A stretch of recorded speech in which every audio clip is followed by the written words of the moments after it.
Welcome to CS340. I'm your host, Frank Spayman in the Canadian tuxedo, which came from the chat channel. This is no slight against fellow Canadians. It's fall 2020. This is, of course, on more regularization. Actually, probably we won't get to the more regularization part because I don't want to run ahead of where we got with the last lecture, where we didn't get through all the material, because today's lecture can be a little bit confusing for some people, especially if I do a bad job talking about it. But anyway, last time we talked about L2 regularization, which basically involved adding a continuous penalty. I do not understand. A continuous penalty to encourage low complexity models by making the weights of your regression parameters small, right? So here's our standard loss, and here's the regularization term, right? And we claimed, and you'll see in your own experience, that when you choose a good parameter of lambda, that you add some regularization, it almost always leads to improved test error, largely by keeping the function class that you're searching in lower complexity, right? Kind of like continuous Occam's razor. L2 regularized least squares, like this, is called ridge regression. You can think of this as basically making some little ridge in parameter space, right? That's nice. And we saw that you can solve this. You can construct a loss function that this loss function can be reshaped into a linear system by taking the gradient, setting it equal 0, so you can solve it just like you can with least squares. And there's other benefits that come from this kind of regularization. The solution is unique. Obviously, your predictions are less sensitive to data. Gradient descent converges faster. Blah blah blah blah. You can use matrix inversion. It's nice. Okay.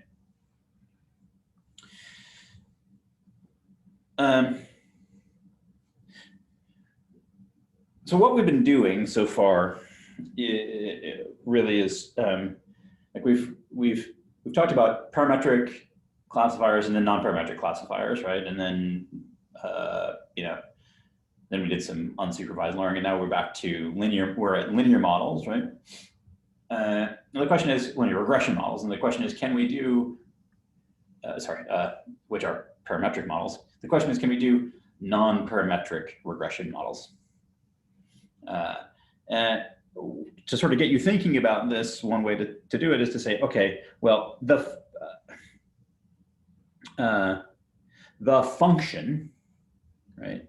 Really, the function y, right? The full function, whatever this happens to be, whatever, is actually a linear combination of functions, right? As you vary x, right, what you're doing is you're just taking a little bit of this function and a little bit of this function, a little bit of this function, and a little bit of this function, where the little bits are given by the weights, right? You're evaluating that function at all the test points or training points or whatever, the combined composite function, the sum together functions, right? And that gives you the full y-x relationship, right?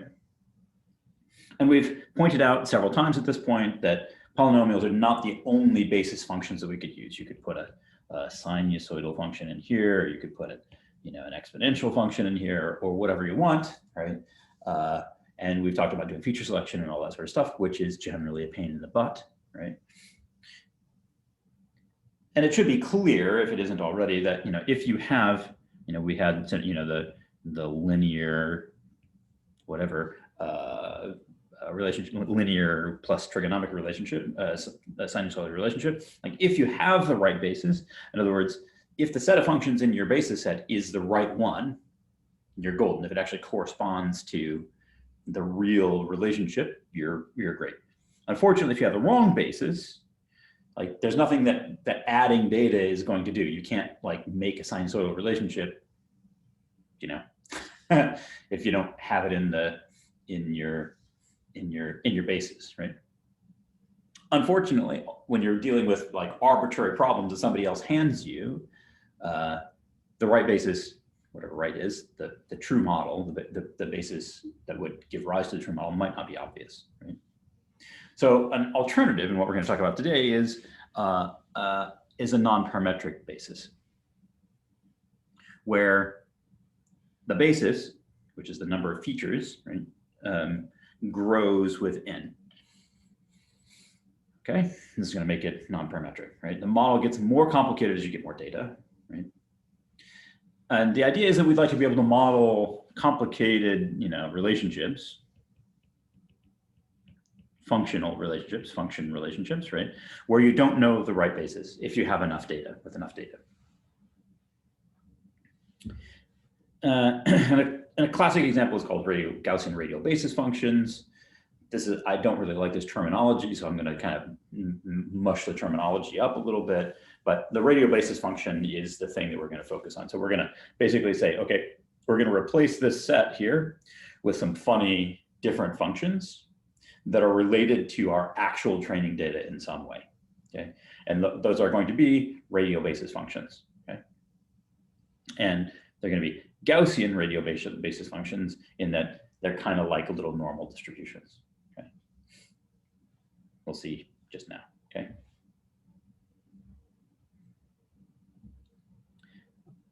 So the polynomial basis that we've talked about represents the input-output function relationship as a sum of global polynomials. Like these functions are defined over the entire, in this case, real line, right?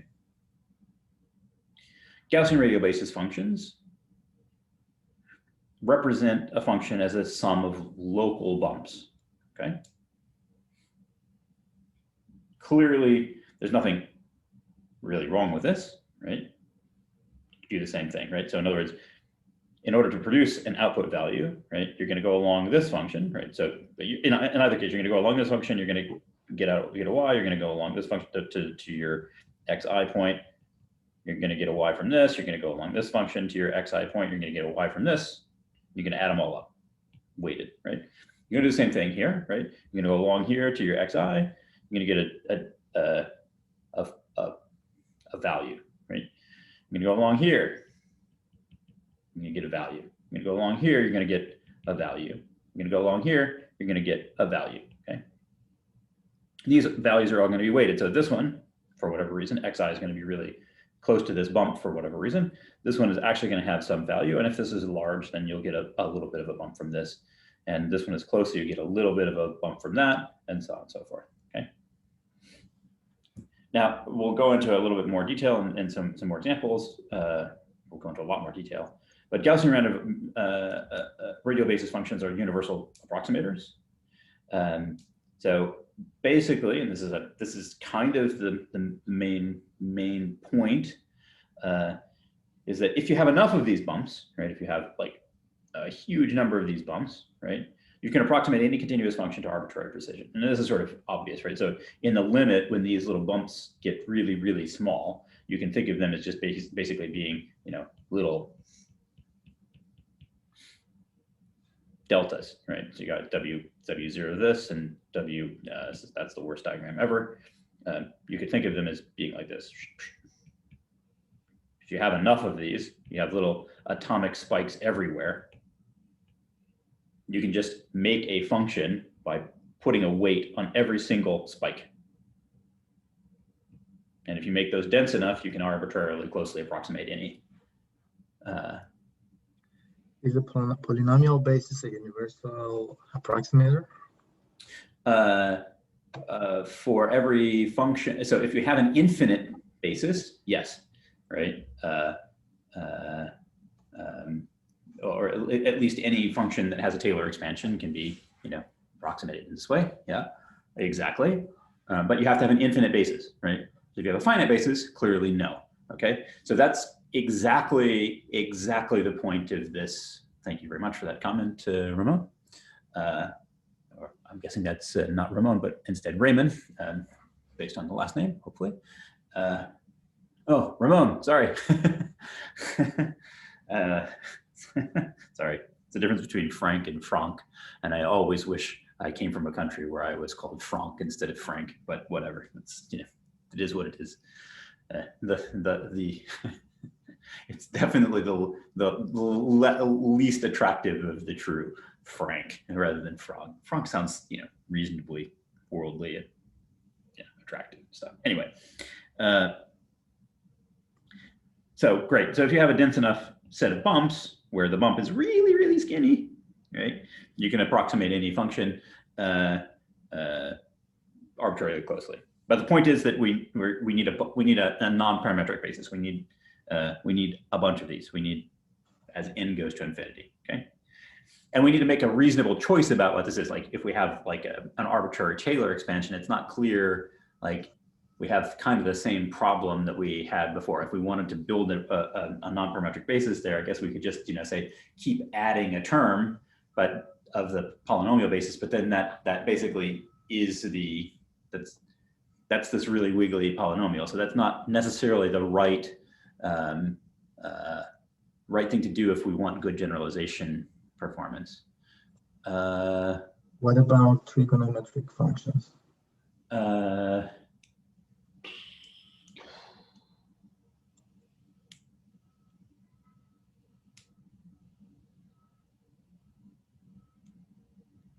Again, you have the Fourier basis, right? And you have Fourier decompositions, but then again, the question is, how do you actually know which frequencies effectively to stick in your basis set, right?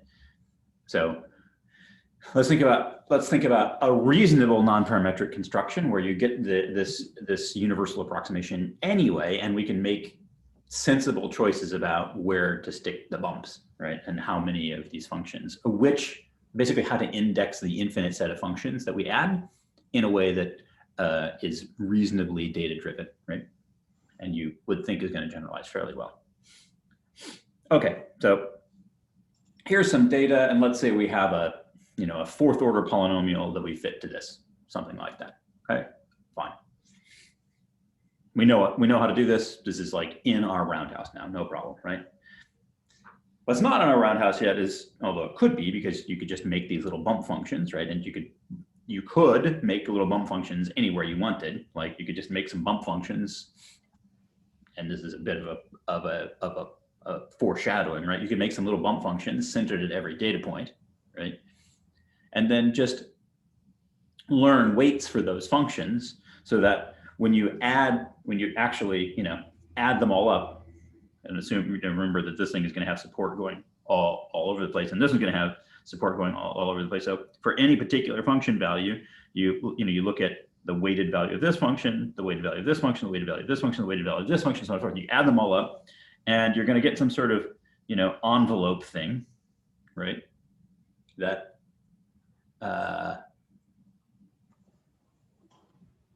yeah, so Ramon, yeah, indeed. I don't want you to put that in front of everybody. I don't want you to think this way, but yes, basically we're going to construct a function value by summing up all of its all neighbors, whether or not they're near. Nearness is going to be defined by some sort of characterization of the width of this bump. Okay, cool. And you can think about this as also just, basically smoothing a histogram. So if you just computed counts in a particular region, you'd get some sort of, maybe this isn't the best way of thinking about it, but yeah, you can think about there as being some, square function here. It's not really a histogram, but there's some square function, right? And we just want to smooth that thing out, right? Is the width of the weight? No, not yet. Although you're thinking the right questions. One thing to pay attention to, because it'll come up and just have flash in the slides in a little bit, is that when you do the polynomial regression thing, we know that when you extrapolate, your extrapolates are basically given to you, like the order of growth of the extrapolates is given to you by the polynomial basis that you're in, right? So basically it becomes polynomial away from the data. That could be good. It also could be really bad. This kind of add up bumps thing, if the bumps all go to 0 away from the data, then this is going to go to 0 away from the data. Okay, it's worth just pointing that out. So if we're going to do this kind of thing, there's some obvious questions like how many bumps should we use? Right? We could use 6 and wait some bumps. That would be fine, right? But then that would be a parametric model, right? Where should the bumps be centered? Again, we could just put bumps in various locations and learn their values. That's a totally legit thing to do, right? Some function class. But if we want to do a non-parametric thing, we could think about centering them at the data, right? How high should the bumps go? Well, that's some sort of, we need a loss function. We need to learn the weights on those, the heights of those bumps, or the weights to apply to them in order such that the sum equals this thing, right? How wide should the bumps be? Okay, that's a complicated one. We're gonna have to think about that. It's gonna end up being a hyperparameter. We're gonna call that the bandwidth, right? So when we talk about Gaussian radial basis functions and Gaussian radial basis function regression, and by the way, just to throw this out there, just to keep it in your head, and this is another little foreshadowing thing. When we're talking about these bumps,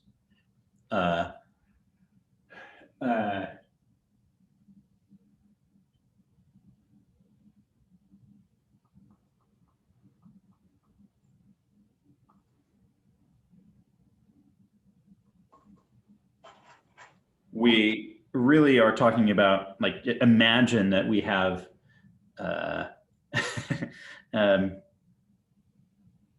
yeah, never mind. We'll get there. I don't want to foreshadow this right now. I'm sorry. So we use n bumps, where n is the number of data items. Okay, we're going to center each bump on an example, xi from I equals 1 to n. We're going to put a bump on every single one of the examples, right?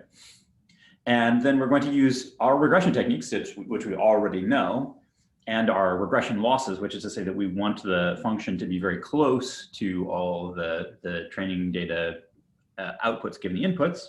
We're going to use standard regression techniques to learn the weights to apply to these bump functions. And of course, the bumps can actually be negative as well in order to get the function to be appropriately wiggly. And the width of these bumps, we're gonna treat as a hyperparameter, right? And clearly, again, if the bumps are very, very narrow, right, we could actually approximate this. We could choose an approximation of this function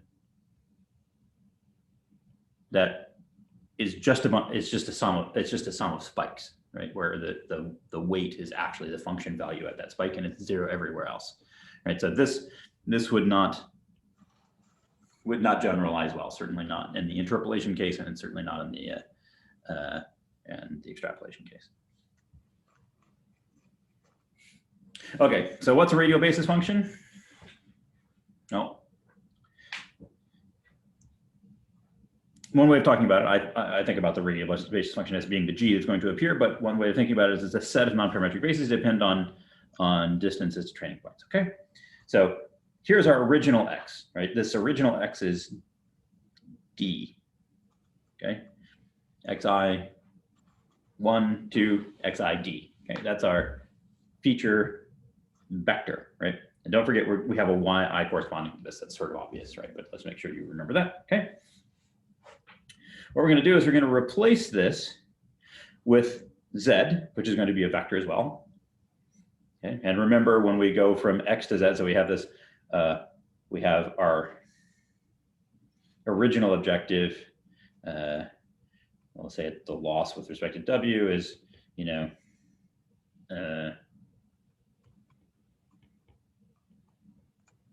that's this, but then we have this other loss that we're going to talk about, which has got v, which is y minus zb, right? So we're doing this thing again, where we're going from x to z. We're going to think about learning different parameters, v, in a different dimensional space, just like before, right? And what we're talking about right now is the transformation from the rows of x to the rows of z, okay? So given a particular xi, we're going to transform it in the following way. We're going to, and I'll flip back and forth here just a second. We're going to compute n features, 1 for every training data point. Okay, so this is xi. This I will also, in the training data, run from 1 to n. Okay.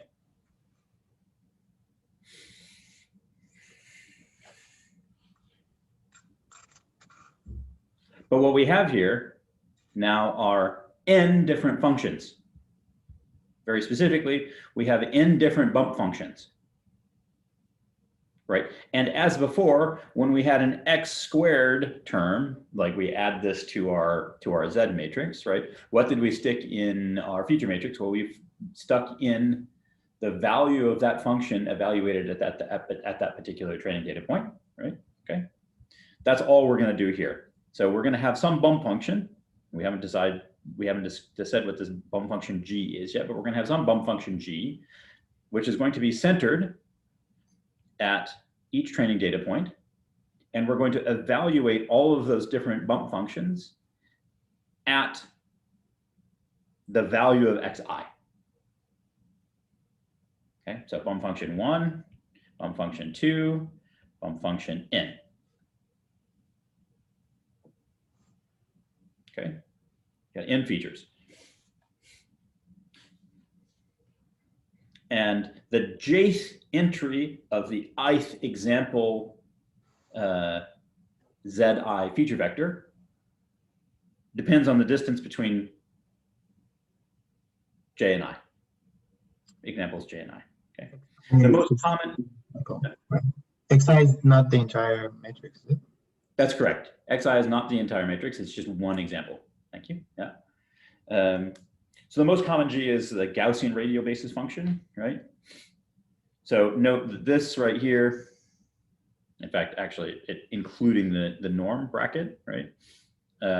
This is just some real value epsilon, right? Which is 0 when xi is close to x1 in this particular case, right? And it's, you know,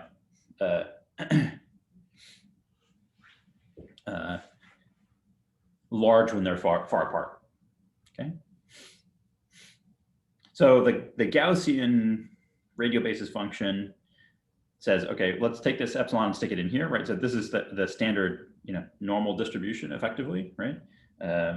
Forget the 2 pi term, doesn't really matter, right? So we have this little bump right here, like so, where because we've got the feature here, like this basically returns 1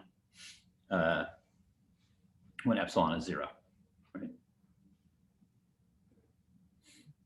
Okay, and falls off as you get further away as a function of xi. So this is xi, and excuse me, this is x1 and up above, and xi is on this axis. Okay. Yeah. All right. Cool. That's basically what I just did, right? Yeah. Cool. The variance, quote unquote variance, sigma squared, is a hyperparameter controlling the width of this bump. Is there any theoretical reason to use Gaussian? Given there are a lot of other bumps? Yeah, I mean, when you do the universal consistency thing, it helps, but it's not for our purposes. It's not entirely. It's not necessary. You could put other bumps here. Yeah.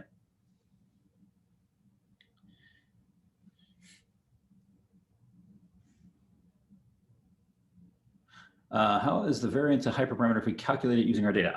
Okay, good question. This means that I have not said something that's important to say. This is not calculated from the data. This is a number that we set, right? It literally is the width of this bump. And if we go back to the silly drawing that I made here, right? The width of these bumps, sigma squared, is 0, right? Or I should say the limit of sigma squared is 0. Nah, it's not even the limit. It's just sigma squared equals 0. It's so weird. In order to get that, you have to do a limiting construction. But to think, this is sigma squared equals 0. This is sigma squared equals 2, who knows? And you could have bump functions that were really wide on each one of these things. This is like sigma squared equals 10, something like that. Okay. And clearly, like how smooth the function is that we get out, that would be the function with sigma squared equals 0, right? It's not smooth at all. Not going to generalize, not going to interpolate at all. This is so smooth that it's likely that in order to add those up, you're going to have to actually make a very, very smooth function. And we'll see some examples of this in just a second. Okay. So the variance, the sigma squared, is a hyperparameter controlling the width of this bump, right? This affects the fundamental trade-off. In other words, basically your generalization performance or generalization error will be, bad if either sigma is too small or too large, right? So great. And the question, one standard question is, do we need the square root of 2 pi thing in the Gaussian thing? No, you don't, because there's an extra degree of freedom in the regression parameters. Okay. So how do we really do this? What's a radial basis function here, right? It's a set of non-parametric bases that depend on distances of training data points. So here's our original X. Okay, this is our feature matrix. We have d-dimensional features, and we've got n examples. Now we're going to make Z for our training data. Okay, so we take our little Gaussian bump function and we apply it to the norm of the difference between x1 and 1 here, x1 and 2, and so on and so forth. Okay. So each one of these, if you see what's going on here, this is the bump function associated to xn. This is the bump function, the second bump function, which is associated to x2. This is the first bump function, which is associated to x1. Okay. So, and remember that this is a norm, right? So we're taking two d-dimensional vectors, or comparing them and computing the length of that distance. This is why this is what I was trying to talk about. This is this weird, Gaussian bump function, right? So we're computing distances in d-dimensional space, and then computing a bump height based on the distance in d-dimensional space. Okay. And we do this for our second. So this is encoding x1. This is encoding x2. Right. There should be a 1 here. There's a 1 there. It's hard to see. Okay. And so on and so forth, all the way until we get down to xn. Okay. And now we have an n by n feature matrix, right? That is critically, actually, dependent on the values of the training data.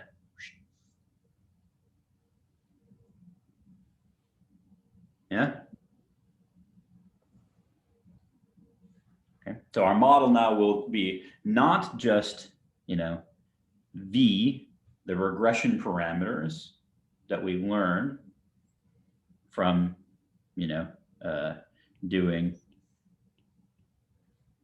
trying to find a V that makes this approximately true, right? But it will also be, so our model consists of V and the set of X's.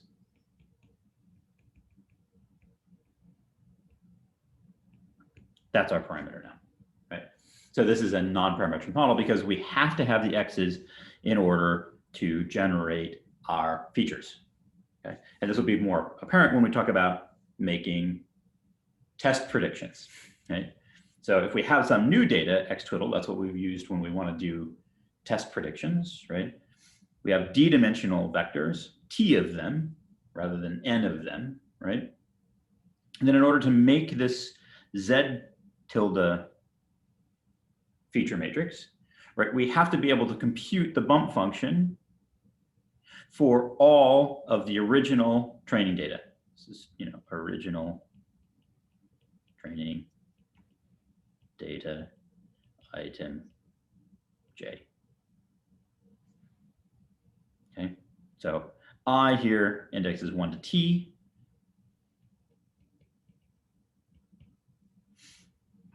Right? And J indexes 1 to N.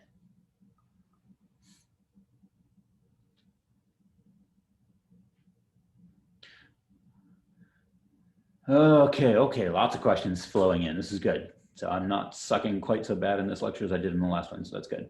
Because the questions are making more sense. Or maybe you guys are sucking less than the first section, who knows, right? So when would you not do this? Isn't this just better than setting the basis like when we use polynomials? So I think the next comment is actually exactly the answer to this, which is, seems like the model would be very large. And this is definitely true because the model is a non-parametric model, right? You don't want to do this if you have a very, very, very large data set, right? Can this model be used for extrapolation? Yes, it can be, but it's not going to be. We've already. I told you what the inductive bias is, which is to say that with the bump functions that we're using, the default will be 0 away from the data, right? So maybe that makes sense for your application, maybe it doesn't, and we're going to address this in just a second anyway.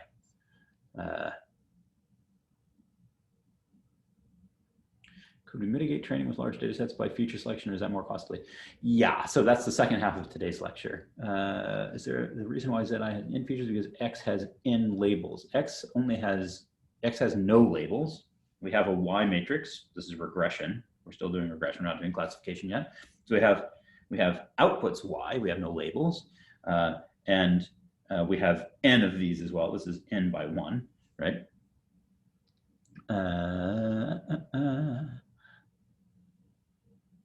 Won't the outliers have big impact in this case by impacting the variance?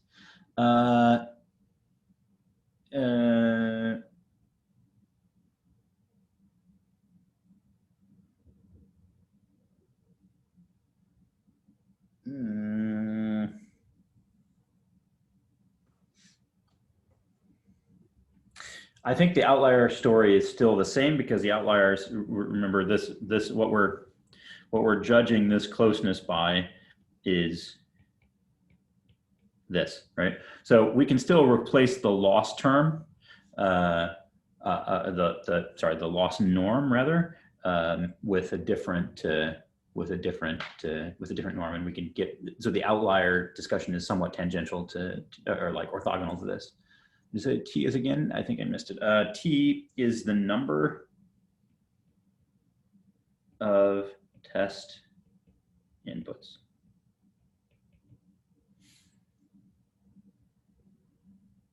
Yes, Ramon had it, yeah. Okay, we good here? Chances are probably like 35% of you still don't actually know what's going on here, and that's okay. You'll figure it out when you're doing some homework or whatever. Let's do it again, just to be really explicit. We're going to construct this Z matrix here, right? So what do?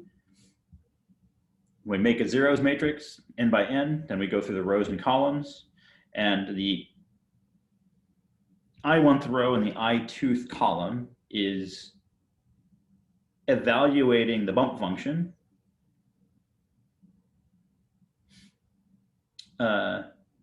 on a norm computed between the I1th data item and the I2th data item, and then the rest of this part here, and this part here, that's your bump function. That's your RBF, radial basis function, right? Okay. And with training data X twiddle, you form Z twiddle based on distances to trending examples, just like we just said. Okay, Vincent, if that's so, what can I do to help you join the 65% or whatever? It's probably the other way around.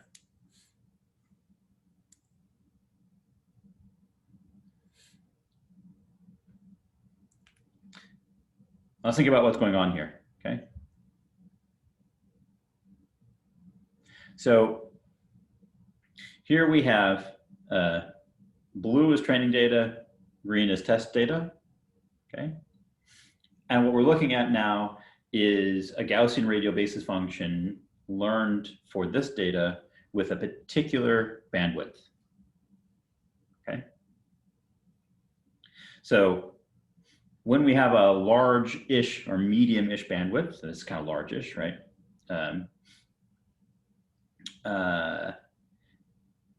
The learned function, right, looks like this curve right here, right? As we increase or decrease the bandwidth, we get closer and closer to the data, right? And the function gets more wiggly, right? That's fine. And this process continues until we make we have a bandwidth that's too small, right?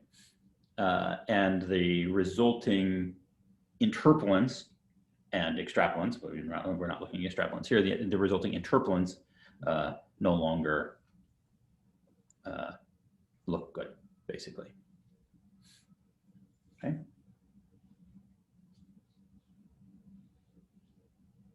Why is there a peak at a point with no training data? Well, there's some jiggity jaggedy stuff going on over here, right? So the weights that you would learn in order to make these jiggity jaggedy things actually fit appropriately over here on the training data will just result in pretty misbehaved functions over here. Okay, so this is the fundamental trade-off as it occurs in these radial basis function models, right? So as you increase it, as you decrease the bandwidth, right? This is what kind of behavior you're going to see: really smooth, sort of smooth, nice, overfitting. Okay. Dominic, I thought the point of regularization was to prevent overfitting like this. Yes, indeed. Okay, great. But just before we go there, right? Maybe we don't want this to be. Sorry, I guess 0 is here. So maybe we don't want this to be 0 reverting, right? Maybe we actually think that there's a linear trend outside of this. Just as a, like in terms of being good feature engineers, you can always do something like this, where you do the non-parametric thing over here, and you do a parametric thing over here. This sometimes is referred to as a semi-parametric model. Okay, and you could put extra things in here. You could put polynomial bases in here as well if you want. Okay, right. But if you just do the linear regression thing, then it's going to where you add in the linear regression features, then these will all be 0 when you're far away from the data, right? The norm of the difference between the feature vectors will be very large, which means the bump functions will be 0, right? Which means that all of these features will go away, and what you'll be left with are the linear parameters. Why decreasing the bandwidth make the model more complex? Doesn't it depend on the number of examples?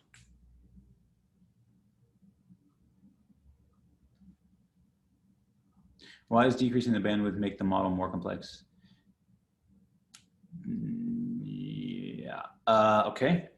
So, yeah.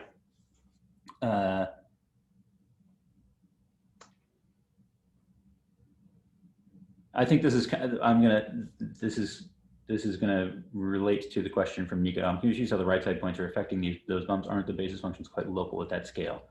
The basis functions are local, but you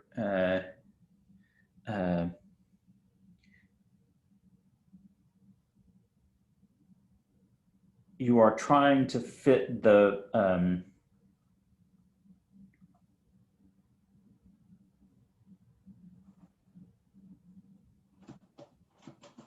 so 0.125, right? So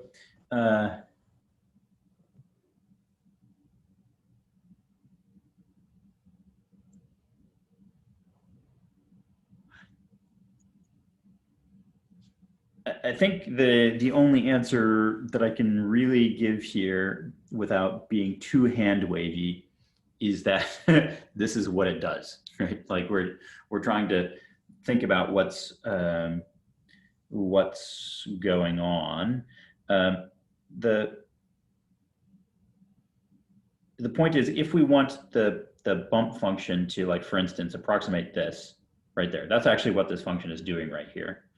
In order to get these curves to actually hit all the data really, really tightly, even with the bandwidth which is relatively small. So this bandwidth is probably something like this. So you're only looking a few points over, right? Maybe 2 or 3 points in general, right?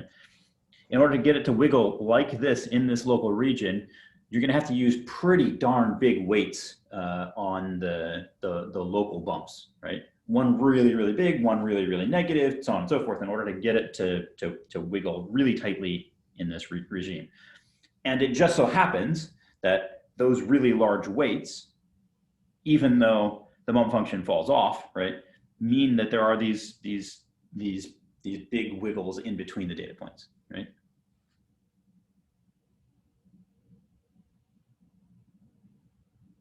Hopefully this makes sense.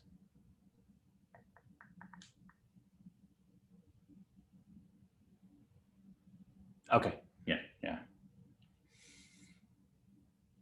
I mean, yes, sorry. I highlighted the wiggliness. You're right, I should have made sure to say, look, it's wiggly right next to this, and that getting those wiggles exactly right is going to cause these interpolate peaks, yeah.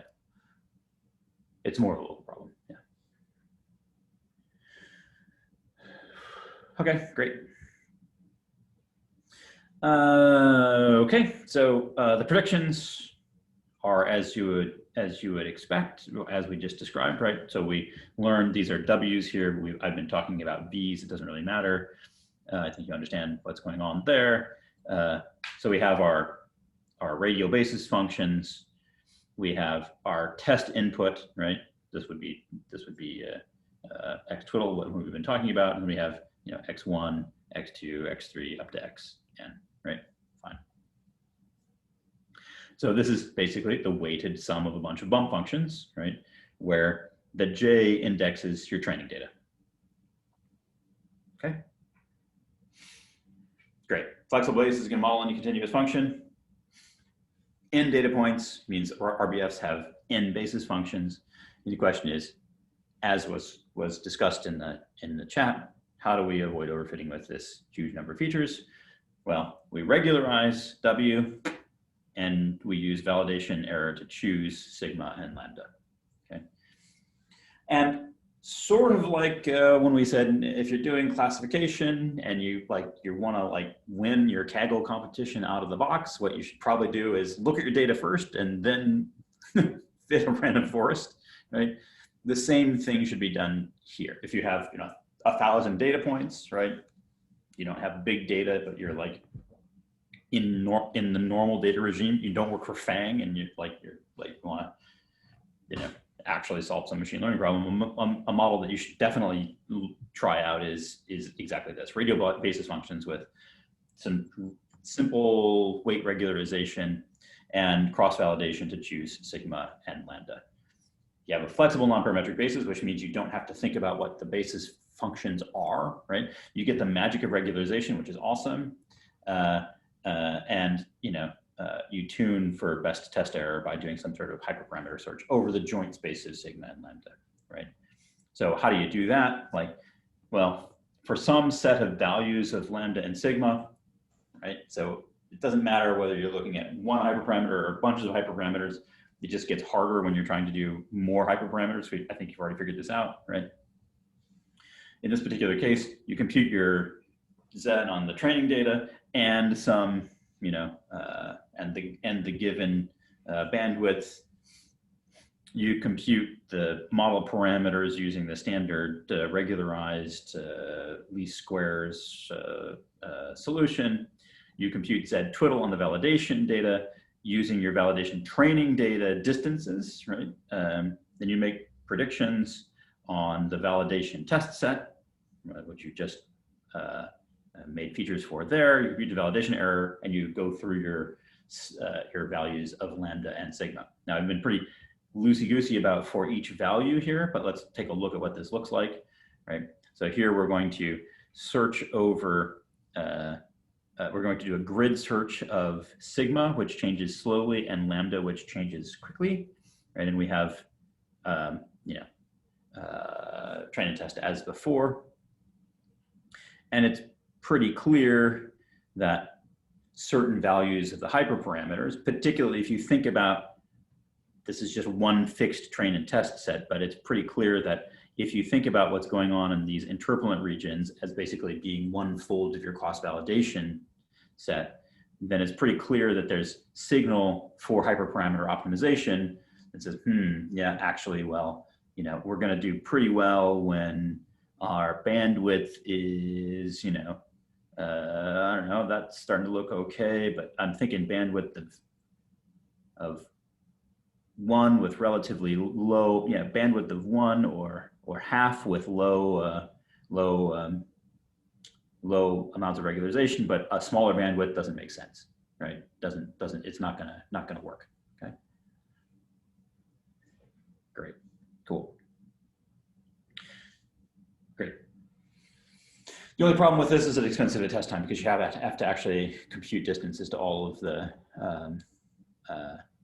training examples. Okay, and I think these plots basically explain themselves, right? So bandwidth is 2, bandwidth is half, and bandwidth is 0.125, and we've already seen what happens is that in order to make this thing sufficiently wiggly to hit the data, nearby you're going to get these big local fluctuations, right?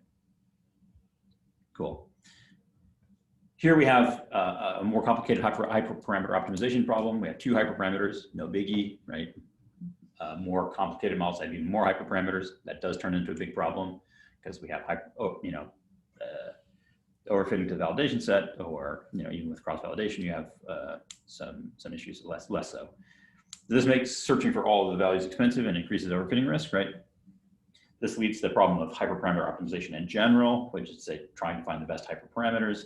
And the simplest approach is really just to grid up sigma and lambda like we just did and search for the best combination of values, right? Random search says just start here and then just try some stuff, and then if it gets better, keep it. If it doesn't, go, try some other new fluctuation. And there's a whole bunch of hyperparameter optimization methods.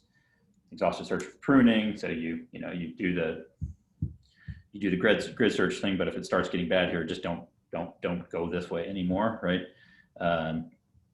You can optimize one hyperparameter dimension at a time, doing coordinate search. You can do stochastic local search, which is basically this random thing. Or there's this entire field of Bayesian optimization, SMAC, or Gaussian process regression based, where, and this is kind of cool, you actually use some kind of model, often some sort of radial basis function or non-parametric regression model, to build a model of how the hyperparameters affect validation error. So in fact, you have hyperparameters here as your features and validation error here. And you hope that you have a model that extrapolates just well enough that you can, or interpolates just well enough that you can try to find something that is an extremum in terms of low or high validation error based on hyperparameter. Okay. How do you find the hyperparams for the hyperparam finding model? Yes, it's turtles all the way down, unfortunately, Declan. What hyperparameters do I use for my RBF to? If you're making a model to optimize hyperparameters, are they hyperparameters? Yeah, I think that pretty much did it. Okay, anyway, so this is halfway through today's lecture, but that's okay because you'll all be freaked out about the midterm and you won't notice that I didn't get through the remainder of this lecture, and that's totally fine. So any questions at this point, or should I drop the should I drop the midterm, which I think I can do right now?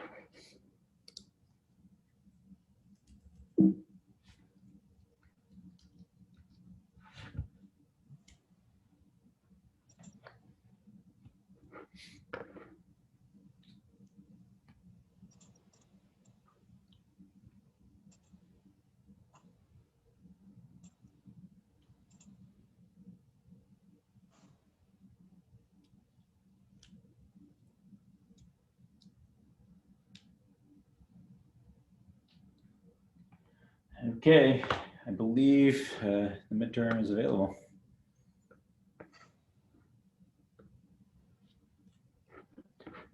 And I should make it be outpost.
Okay. Any other questions about today's lecture? Any early questions about the midterm? Who can read 11 pages that quickly?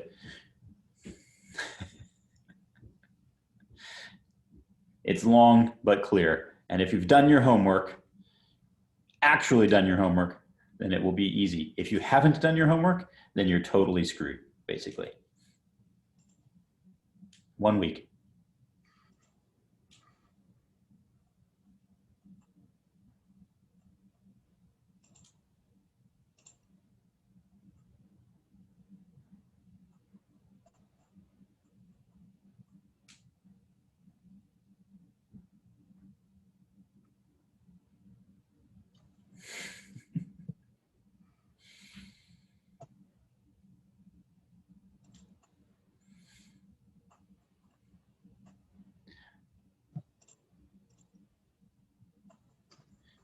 Should this take the same amount of time as an assignment? Again, if you've done your homework, it should be pretty straightforward. If you haven't done your homework, then it's going to be really hard.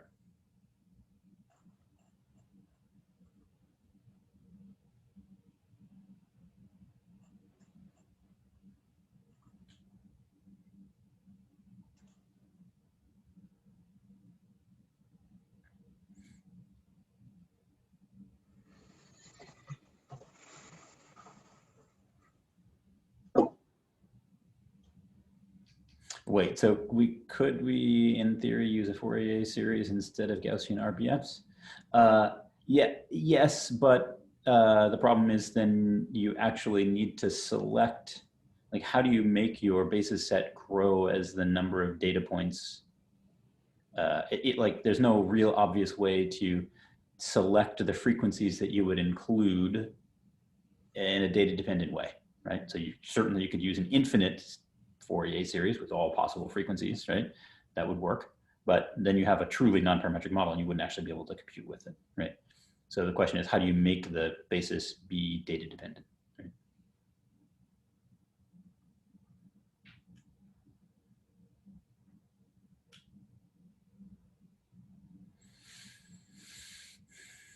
Okay, as entertaining as it is to watch everybody, you know, freaking out about the midterm, I think we should bid everyone adieu and wish them good luck.